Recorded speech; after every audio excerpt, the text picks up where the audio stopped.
So hello guys, welcome to our channel Jyoti Physics Tutorial, Kinematics Lecture 2. In the previous lecture, we have studied about mechanics and its part. Through that, we found that kinematics is a part of mechanics, in which we only studies about the type of motion possessed by any object. So in this video, we will discuss about these types of motion. So let's start.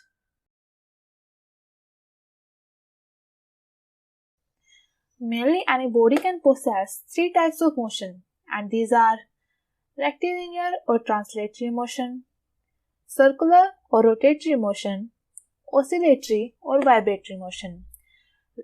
Let's start with rectilinear and translatory motion. Rectilinear motion. Rectilinear motion is that motion in which a particle or point mass body is moving along a straight line.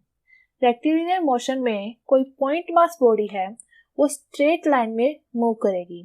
मान लीजिए ये कोई body है, ये move कर रही है एक स्ट्रेट लाइन में। ओके, तो वो बॉडी कौन सा मोशन प्रोसेस कर रही है? वो प्रोसेस कर रही है rectilinear motion. Okay, now we will discuss about translatory motion. Translatory motion is that motion in which a body, which is not point mass, is moving such that all its constituent particles move along parallel straight line and shift through equal distance in given interval of time. Means translatory motion में जो body है वो क्या नहीं है? Point mass body नहीं है. It is not a point mass body. Is moving such that all its constituent particles move along parallel straight line. मान लीजिए ये कोई इंक्लाइन प्लेन है, ओके, इस पर कोई ब्लॉक रखा हुआ है। मान एक ये पार्टिकल है इसका, एक ये पार्टिकल है, ओके। जब ये इस डायरेक्शन में मूव करेगा तो इसका ये वाला पार्टिकल भी इसी डायरेक्शन में मूव करेगा, ये वाला पार्टिकल भी इसी डायरेक्शन में मूव करेगा। अगर मैं इस एरो को एक्सटेंड कर दूं तो हम देखते हैं कि ये जो दो एरोज हैं जिस डायरेक्शन में ये पार्टिकल मूव कर रहे हैं, they are parallel to each other and they are straight lines. So जो ये ब्लॉक है जो स्लाइड कर रहा है एक इंक्लाइंड प्लेन से, वो प्रोसेस कर रहा है एक ट्रांसलेटरी मोशन। ओके, एक गिवन इंटरवल ऑफ टाइम में इसके जो ये पार्टिकल, अगर ये पार्टिकल यहाँ से इतना डिस्टेंस मूव करता है तो ये दूसरे वाला पार्टिकल भी इतना ही डिस्टेंस मूव करेगा एक गिवन टाइम में। ओके, तो जो पार्टिकल है गिवन इंटरवल ऑफ टाइम में इक्वल डिस्टेंस मूव कर रहे हैं all the particles of that body. अगर ऐसा नहीं होगा तो क्या होगा? जो बॉडी है एक पार्टिकल पीछे रह जाएगा, एक आगे आ जाएगा, तो बॉडी क्या हो जाएगी? अलग अलग हो जाएंगे इसके part.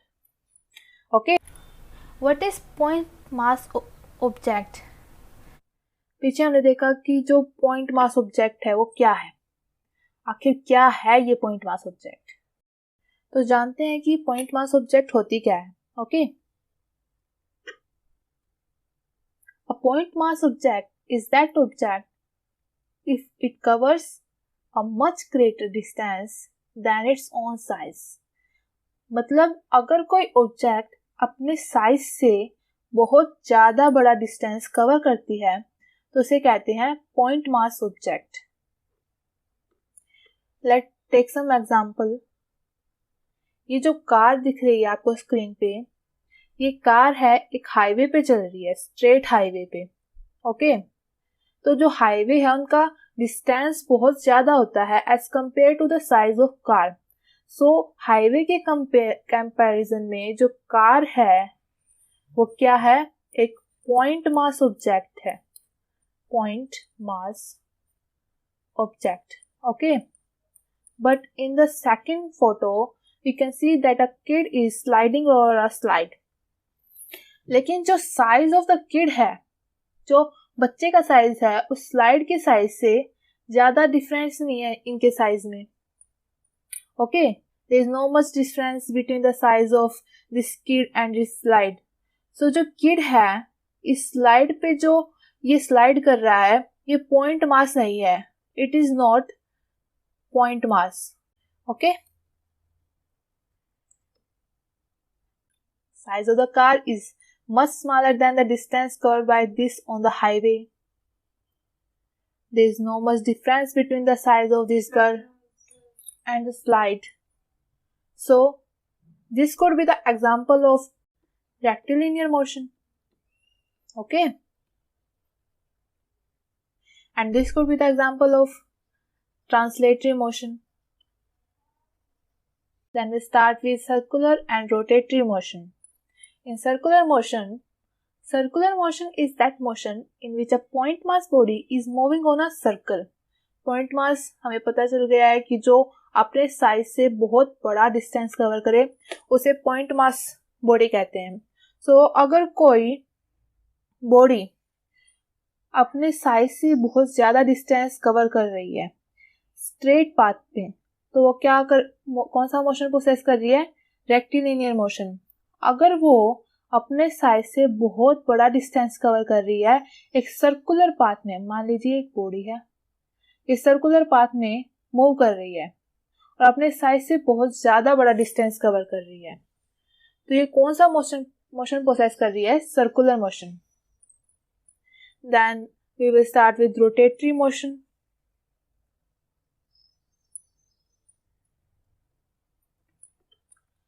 Rotatory motion is that motion in which a body which is not point mass is moving in such that all its constituent particles move along concentric circles and shift through equal distance in given interval of time. मतलब rotatory motion में क्या होगा, जो body है वो point mass नहीं है, मतलब स्मॉल डिस्टेंस कवर कर रही है, उसके ऑल द कॉन्स्टिट्यूएंट पार्टिकल जो है वो मूव कर रहे हैं कॉन्सेंट्रिक सर्कल में. Let's suppose this ball, okay, मान लीजिए अपने एक्सिस पे रोटेट कर रही है, ये इसका एक्सिस है, ये मूव कर रही है. तो मान लीजिए एक पार्टिकल यहाँ है, दूसरा पार्टिकल यहाँ है, तो ये अगर गिवन इंटरवल ऑफ टाइम में ये यहाँ से यहाँ मूव करता है, इसकी लाइन अगर ड्रॉ करें और ये वाला पार्टिकल यहाँ से यहाँ मूव करता है, तो जो ये एंगल है शिफ्ट होने का पार्टिकल का, that will be equal. Okay, let's take some example. Circular motion. As you can see in the figure, the earth is revolving around the sun.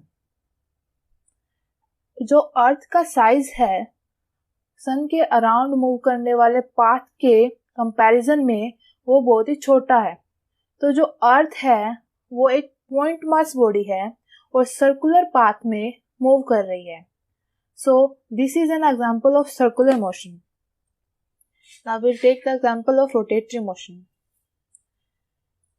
In this figure we can see that earth is revolving on its axis. और जो अर्थ revolve कर रही है अपने axis पे, उसके size के comparison में उसका रिवॉल्व करने का जो डिस्टेंस है, मतलब सर्कमफ्रेंस के, मतलब जो उसका डिस्टेंस है रिवॉल्व करने का, वो उसके सर्कमफ्रेंस के इक्वल है, जो उसके साइज के कंपैरिजन में मतलब बड़ा नहीं है, मतलब ज़्यादा डिफरेंस नहीं है इन दोनों में. तो जो अर्थ है वो अपने एक्सिस पर प्रोसेस कर रही है रोटेटरी मोशन और अपने ऑर्बिट में प्रोसेस कर रही है circular motion. Then we start with oscillatory and vibratory motion. Oscillatory motion.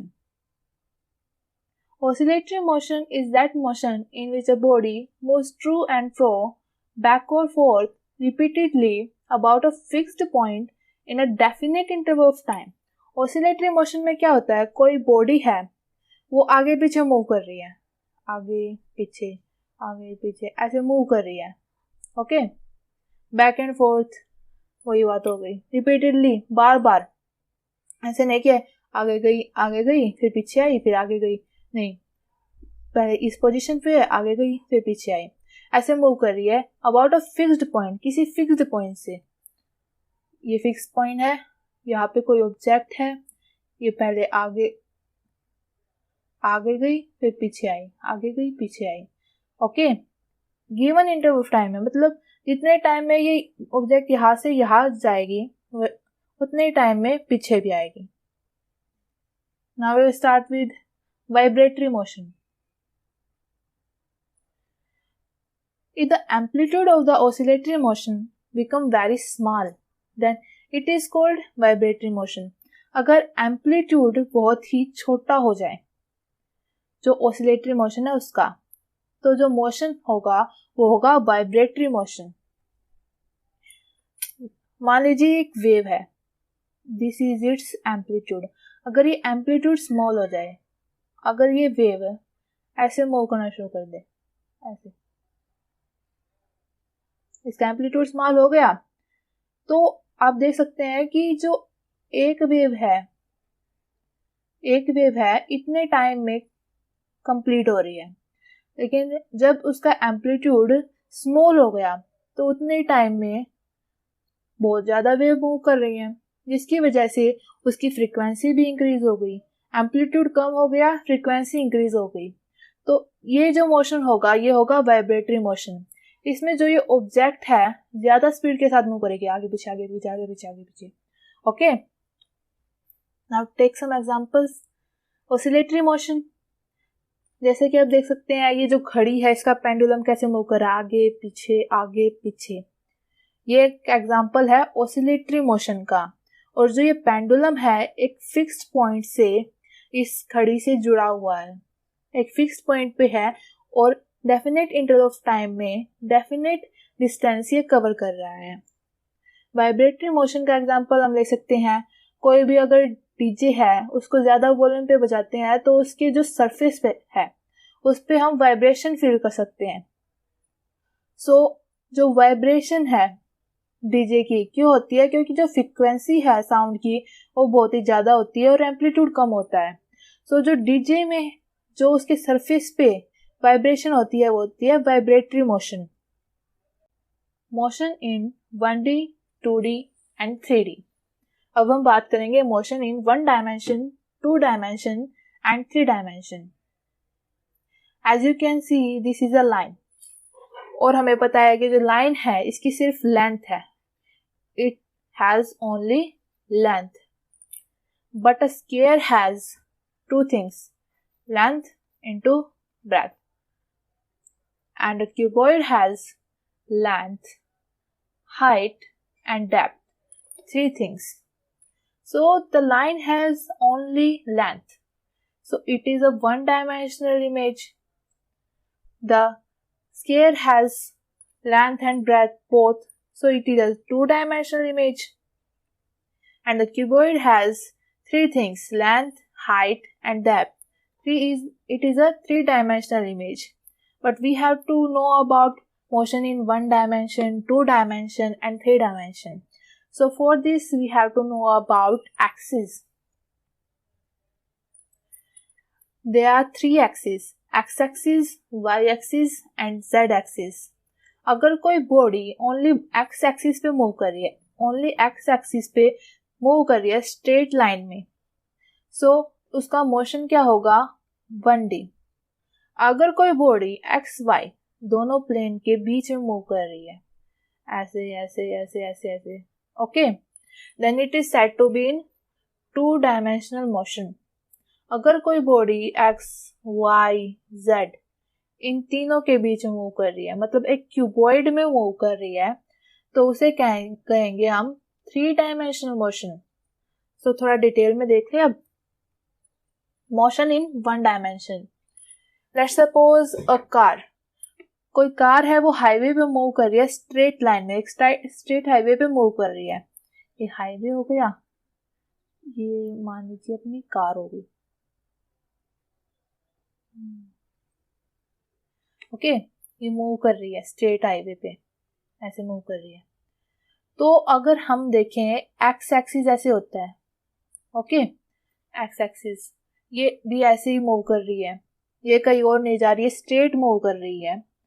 तो जो ये मोशन है कार का ये है 1 dimensional motion on straight highway. So its definition is the motion in which only one dimension is changing with time is called one day motion, अगर कोई body move कर रही है और टाइम के साथ ओनली एक ही डायमेंशन चेंज हो रहा है, मतलब एक ही एक्सिस पे उसकी पोजीशन चेंज हो रही है, तो वो वन डायमेंशन होगी। जैसे कि हमने इस कार का एग्जांपल लिया, तो ये एक ही डायमेंशन चेंज हो रही है, एक ही एक्सिस चेंज हो रहा है। Okay, then we will talk about motion in two dimension. चींटियां तो देखी होंगी, चींटियां कैसे मूव करती हैं? जिगजैग वे में मूव करती है, जिगजैग में, ऐसे zigzag zigzag zigzag.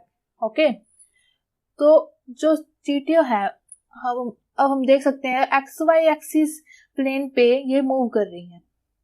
Okay, straight move नहीं कर रही है, जिस मतलब कि एक्स एक्सिस पे तो है नहीं, ये कर रहे हैं एक्स वाई एक्सिस पे मूव। सो ये प्रोसेस कर रहे हैं motion in two dimension, two dimension में मूव कर रही हैं चींटियां। ओके, इसकी डेफिनेशन है the motion in which two dimension changes with time is called motion in two dimension. अगर कोई बॉडी मूव कर रही है और उसके दो डायमेंशन चेंज हो रहे हैं, दो एक्सिस पे उसकी पोजीशन चेंज हो रही है, तो वो मोशन होगा मोशन इन टू डायमेंशन।